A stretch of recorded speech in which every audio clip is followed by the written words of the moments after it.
Filkins were high school friends in Colorado, varsity soccer teammates, and budding musicians with a dream. In 2002, the friends reunited in Los Angeles. Tedder, a prodigious singer-songwriter, and Filkins, a classically trained guitarist, were soon chasing the dream anew. They formed OneRepublic and struggled for more than 2 years to produce an album. A short-lived record deal came and went. Their dream was nearly unplugged.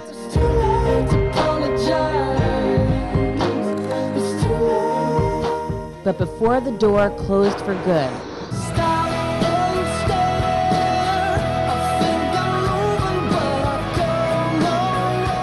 an online movement was born. Fans who'd found them on MySpace made the band a sudden sensation. OneRepublic became one of the hottest bands online, and the music world was listening. Their debut album, Dreaming Out Loud, shot up the charts. With a rock sound inflected by electronic nuances and powerful beats, OneRepublic was one hot act. The band has continued to soar largely on the vision of frontman Ryan Tedder. His prolific work as a writer-producer spans the musical spectrum. But as the world has woken up to OneRepublic, the secret to success has been a team effort. A group of 5 musicians dedicated to the sound of OneRepublic. So yeah, we're going down. We got all the right moves and all the right. So yeah.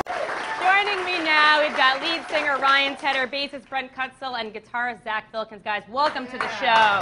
Very excited to have you here. Rewind for a second and really get to the OneRepublic roots. People might not realize that OneRepublic was definitely not an overnight sensation. I mean, you guys were developing for years, prior to getting stardom. What was that like? What obstacles and challenges did you guys face? It was arduous, and it was very taxing. I've had 3 record deals. I've been dropped twice, so we've been, kind of through the ringer, and we started talking about the band and starting it in 2002, like Christmas of 2002.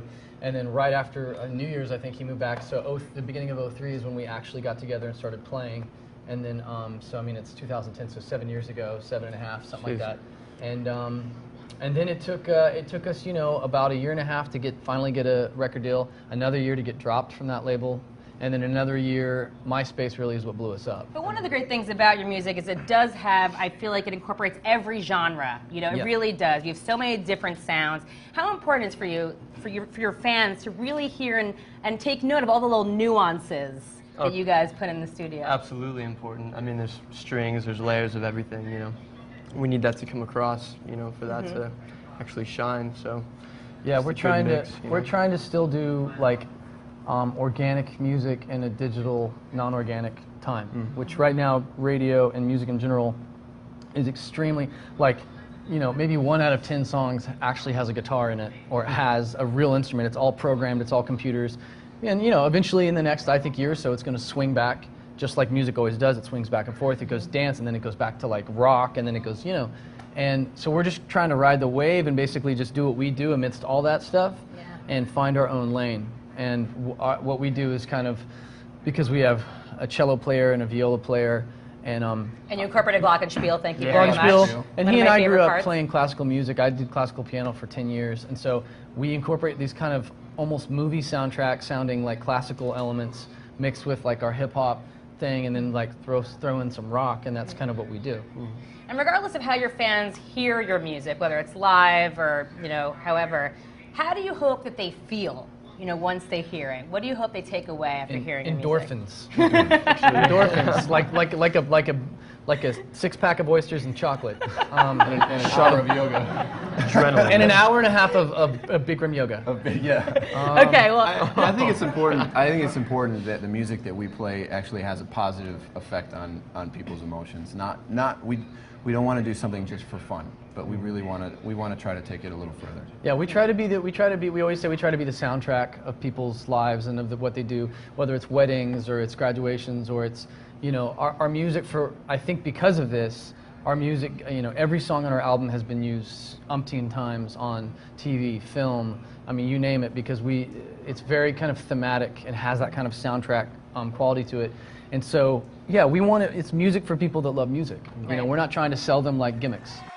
Get to hear that in a second, but while you guys are plugging in and getting ready to perform, we're going to take a little side trip on today's sonic voyage. When a band starts off with a hit as big as the multi-platinum debut single Apologize, where do you go from there? Well, that was a question OneRepublic had to answer in releasing its follow-up album last year. In our next segment, we're going to dive into the band's evolution. And we sat down with some experts who followed the band since its meteoric debut and asked for their take on the story behind the sound.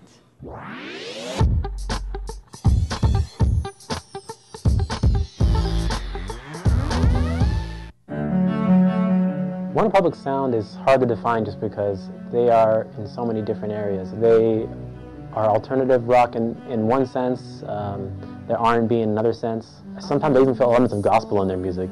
I think Ryan Tedder, he's one of those guys that's been able to successfully cross over.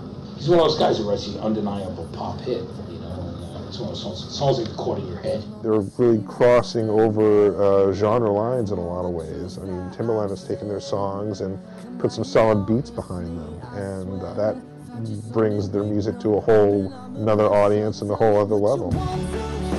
They could really grow in lots of interesting directions that are just going to wind up being really exciting. Sky's the limit, basically, for them. They know how to have their hands in different jars and pull the best things out of it. I think that's really going to keep them on the top, and it's going to keep them honest, really, because they've had to be honest from the beginning. Like the producer than it does the artist, and you can tell that it's them. And to me, I'm trying to take the more Rick Rubin approach, which is where I take the best part of what that artist is and just amplify it and try and elaborate on what they already do best. And when you do write a great song, how do you decide to keep it for OneRepublic or maybe give it to one of the artists that you're working with? That hasn't really been a problem because our stuff, OneRepublic stuff, finally is at a place where it sounds like OneRepublic. So if you hear All the Right Moves or people hear Secrets now, people have finally just gotten to the point where they can identify, they can go, oh, that sounds like OneRepublic, you know, as opposed to that could be Beyonce or The Fray or Rihanna or whoever, you know what I mean? And we've spent so much time on this album carving out our own lane that now anything that we do sounds like us.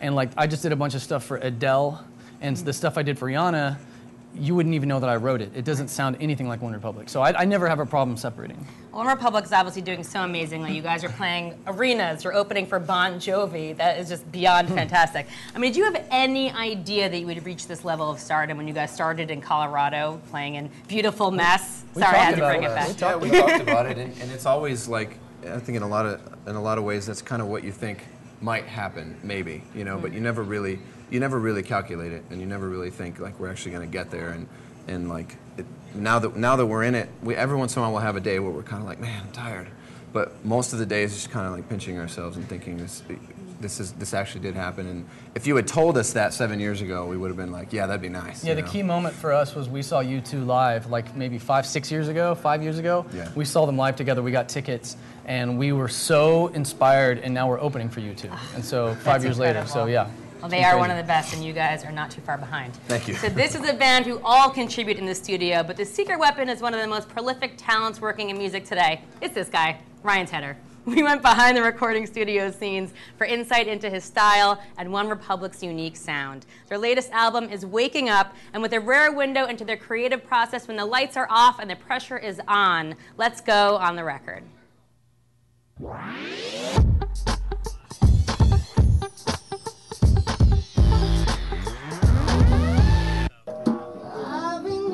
My name is Andy Prickett, and I'm a producer and engineer, and I worked on OneRepublic's record, Waking Up.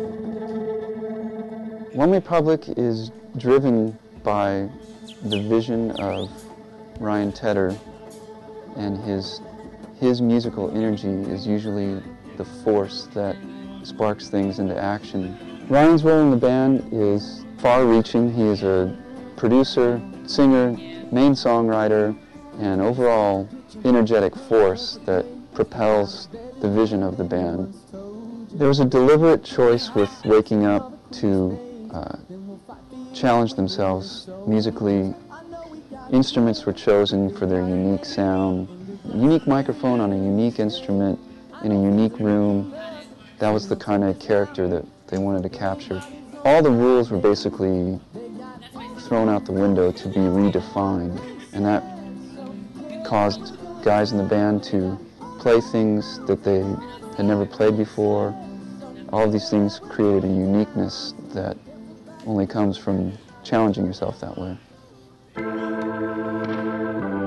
All the Right Moves has a few unique layers in it, mainly being that the fundamental drum beat going on is a marching band style snare beat that carries the song. And mixed with that is a classic organ sound.